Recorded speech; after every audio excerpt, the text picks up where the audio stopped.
How's it going, everyone? This is Jack here with the Commander's Wire, and welcome back to another video. Today we're going to be going over my mock draft 3.0. For simplicity, I'm not going to be trading back in this mock draft. However, I am going to be messing with some potential trades that the Commanders could make this offseason to change how their overall draft is going to go.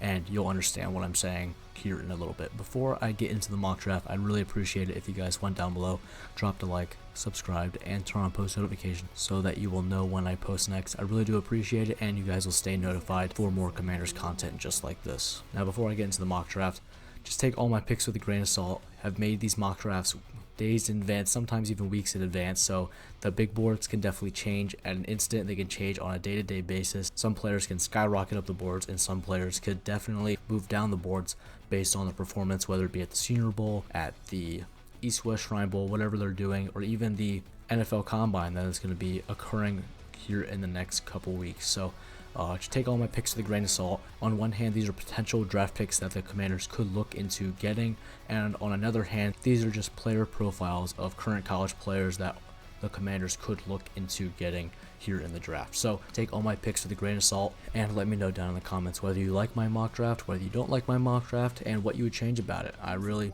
want to encourage all discussion, whether it's positive, whether it's negative. As long as it's not mean, I want to hear it. So let me know down in the comments. And without further ado, let's get right into the mock draft. Like I said before, we're not going to be trading back in this mock draft. So the Commanders are sitting here at round 1, pick 7, and I have them taking David Bailey, defensive end out of Texas Tech. Now, for the Red Raiders, David Bailey had 52 total tackles, 32 solo tackles, 14.5 sacks, 3 forced fumbles, 1 fumble recovery, and he actually had 3 passes deflected. So pretty good for a defensive end. He stands at 6'3", 250 pounds.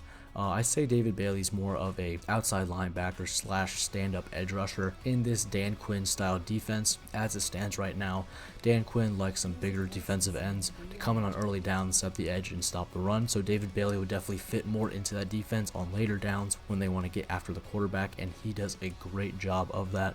Now, with Daron Jones coming in and being this team's new defensive coordinator, that could be different. I could see David Bailey being more of an everyday type of starter, whether it's early downs, whether it's later downs. We'll just have to see what Daron Jones installs into this new defense. But regardless, I think David Bailey would be a home run pick here and would definitely fit the need that the Commanders have when it comes to the edge rusher position. So at round 1, pick 7, I have the Commanders choosing David Bailey, edge rusher out of Texas Tech. Like I said before, we're going to have a trade in this mock draft. However, it's not going to be one of trading back.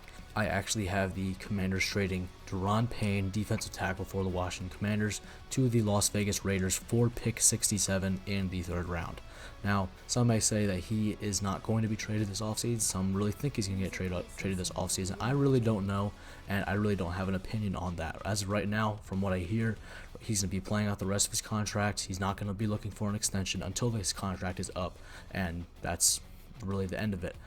So this is just more of a hypothetical scenario of what could happen if Daron Payne is traded this offseason and how I would go about that. Now, I have the Commanders choosing Jason Kilgore with round 3, pick 67. He is a safety out of University of South Carolina. He stands at 6'1", 211 pounds. This year for the Gamecocks, he had 54 total tackles, 32 solo tackles, 2 fumble recoveries, 2 interceptions, and 10 passes deflected. So I think Jalen Kilgore definitely brings a lot of versatility. He would definitely fit that strong safety role that Dan Quinn likes, and with Daron Jones really liking a lot of defensive backs on the field, he definitely could carve out a starting role in this defense right away. I think Jalen Kilgore brings a lot of size, he brings a lot of speed, and he'll be able to be a solid piece in this Commanders defense. So with round 3, pick 67, I have the Commanders choosing Jalen Kilgore, safety out of University of South Carolina. Now back to our normal draft picks that we have with the Washington Commanders. At pick 71, I have the Commanders choosing Lee Hunter, defensive tackle out of Texas Tech. He is going to be this team's Daron Payne replacement. I think he could come in and do that day 1. He stands at 6'4", 325 pounds, so he is a space eater. He will definitely close as many gaps as possible. Most likely a day 1 starter for the Washington Commanders. Now this year for the Texas Tech Red Raiders, he had 41 total tackles, 16 of those being solo, 2.5 sacks, 1 forced fumble, and that is it for his stat line for the 2025 season. Lee Hunter, he's not jumping off the page when it comes to stats, but he definitely fills a big role. With Daron Payne off to the Las Vegas Raiders, Lee Hunter will come in and be this team's. I wouldn't say he's going to be this team's defensive tackle 1, but I think he's going to be that defensive tackle 1A, with Javon Kinlaw being that defensive tackle 1B in this Daronte Jones defensive scheme. And I'm really excited if the Commanders do choose Lee Hunter. I really think that he's going to be a borderline first-round pick. However, in this mock draft, he fell to pick 71, so I'd rather pick him there and just talk about him so that you guys as Commander fans know as many prospects as possible going into the draft. So with round 3, pick 71, I have the Commanders choosing Lee Hunter, defensive tackle out of Texas Tech. And sticking with the Texas Tech Red Raiders, the Commanders are sitting at round 5, pick 145, and I have them choosing Jacob Rodriguez, linebacker out of, like I said, Texas Tech. He stands at 6'1", 230 pounds. This year for the Red Raiders, he had 128 total tackles, 63 of those being solo, 1 sack, 7 forced fumbles, 2 fumble recoveries, and 4 picks, as well as 6 passes deflected. Jacob Rodriguez would come in and be a day 1 starter. Bottom line, I think that he fits perfectly to this versatile Daronte Jones defense. He'll be flying all over the field, and paired up with Frankie Louvu and Jordan McGee, I think they'd be a scary trio of linebackers.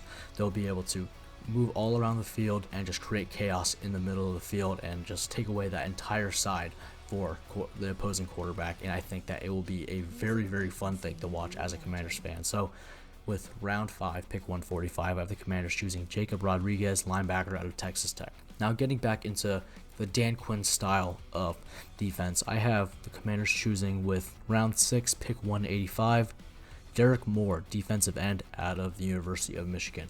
He stands at 6'3", 260 pounds. I think he fits that mold better of a early down defensive end Dan Quinn likes, that is able to set the edge and stop the run. For the Wolverines, he had 30 total tackles, 19 of those being solo, 10 sacks, 2 forced fumbles, and 1 fumble recovery. I think Derek Moore would also be a day 1 starter, opposite of Dorrance Armstrong. He'll be able to set the edge, stop the run, and even get to the quarterback on potentially, as he has shown to do that in college. I think Derek Moore in round 6 would definitely be a very, very solid pickup for the Washington Commanders, and is someone that I'm very high on, even last year while he was still in college. So round 6, 185 of the Commanders choosing Derek Moore, defensive end out of the University of Michigan. Now we're getting into the later picks. In the middle part of the 6th round, I have the Commanders choosing Dalen Everett with round 6, pick 207. He is a 6'1", 190-pound cornerback. This year for the Georgia Bulldogs, he had 49 total tackles, 28 of those being solo.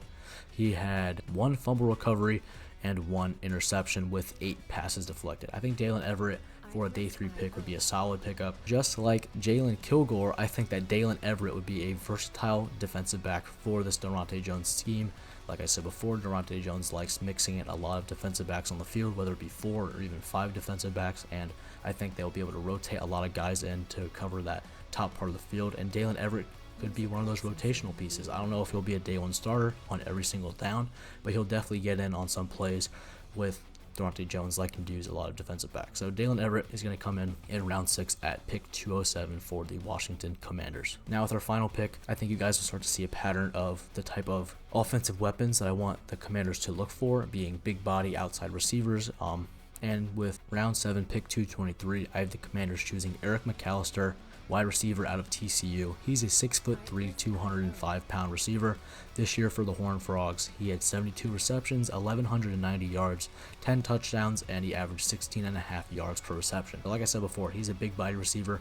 He definitely could be on the outside opposite of Terry McLaurin and stretch the field vertically. I don't know exactly if he's a really speedy guy, but with his size, he'll definitely be able to stretch the field vertically, kind of fit into that Noah Brown wide receiver role, and allow Terry McLaurin to not face as many defenders. I think Eric McAllister would definitely be a day 1 starter, whether it's rotating in or starting every play. I think that he'll be able to stretch the field vertically, like I said before, for Jaden Daniels, use his body and his size to his advantage, use his hands, go for 50-50 balls, and just really be a solid target for Jaden Daniels in this offense. So with pick 223 in round 7, I have the Commanders choosing Eric McAllister, wide receiver out of TCU. And that's going to be the end of this mock draft 3.0.